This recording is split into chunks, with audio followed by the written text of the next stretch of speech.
been in talks about Thrive Southwest for a while, and it was so cool to fly out, meet my homies in Orange County, and be a part of this awesome Airstream rehaul, beautiful building of goodness.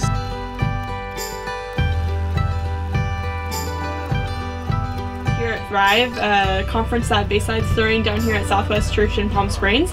It's super exciting. It's actually, Bayside is my home church that I grew up in, so it's really fun to get to come here and just build even deeper connections and new connections with new people that I don't know with Saddleback's team here with the podcast. And so we're just doing that and doing lots of hospitality stuff and snagging people with awesome stories to just give us insight on what they're learning at this leadership conference and what they're doing and what their ministry is.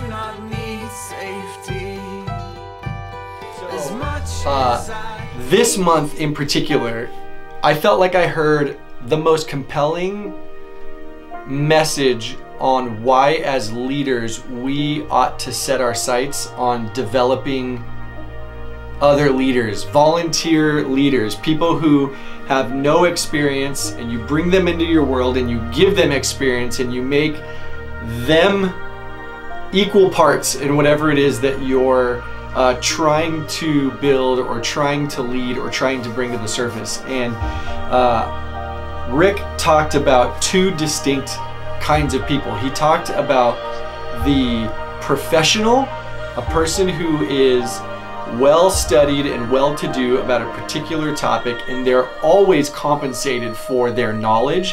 And then he talked about the amateur, and it was such a distinct definition difference, because the amateur is the root word is amor, right? So amor is because you love, or because you love it. And so you're not worried about the pay, you're not worried about the compensation, you're not worried about the accolade.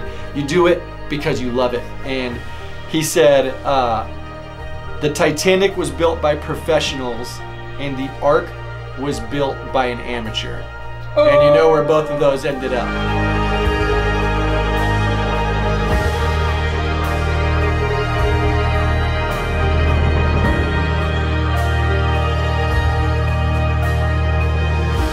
Spending more time giving activities away, giving away the things that like you're envisioning, and giving away your activities, your jobs, so you're forced to develop discipleship, because it's so easy for us to lean into just doing things ourselves. I know we all have the instance where you need to do something and you have it in your head and you can just do it because it's all there. But where the hard part comes is actually giving that away to someone else, releasing it, letting go of it, and letting the other person own it.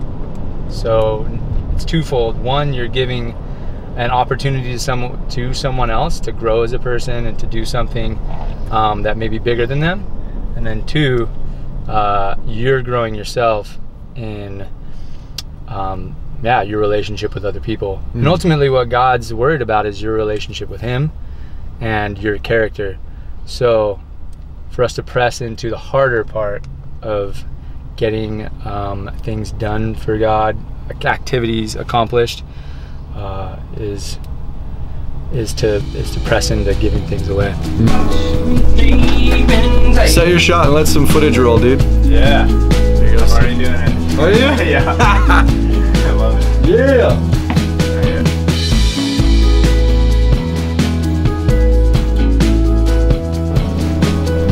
Is it a little wonky? Do you want to kick it off? I think I am. I think I'm gonna it's gonna go into the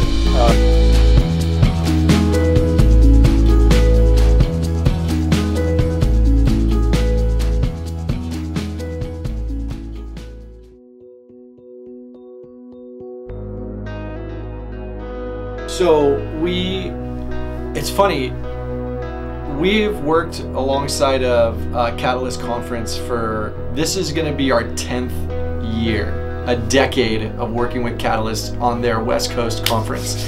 And even though we have a track record with them of delivering some great, engaging stuff, still, no matter how good our past efforts have been, we still are required to come up with a pitch and a proposal and a budget and come to the table. The idea that, you know, eventually you get so good that they just hand you money and you do what you want to do is a total lie, right? Because we've been waiting for 10 years for that moment to happen, and it doesn't exist.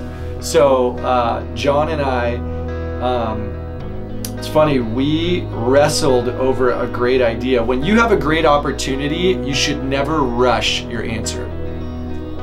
I cannot express that enough. The opportunity to engage with several thousand people, to look inside and to ask themselves some tough, serious questions in a way that would propel them forward is just something you don't take lightly. So we wrestled for probably the better part of 5 days before we delivered a proposal, sketches, ideas, a description, and that was like 5 days late. So right now we're waiting. We don't know if they're gonna say yes. We don't know if it's gonna be a green light or a red light. We don't know if they're gonna say thanks but no thanks. And it's been nerve-wracking all day. I sent that email this morning and I'm still nervous. Even with 9 years of epic installations, I still get nervous, wondering if they're gonna like what we put on paper.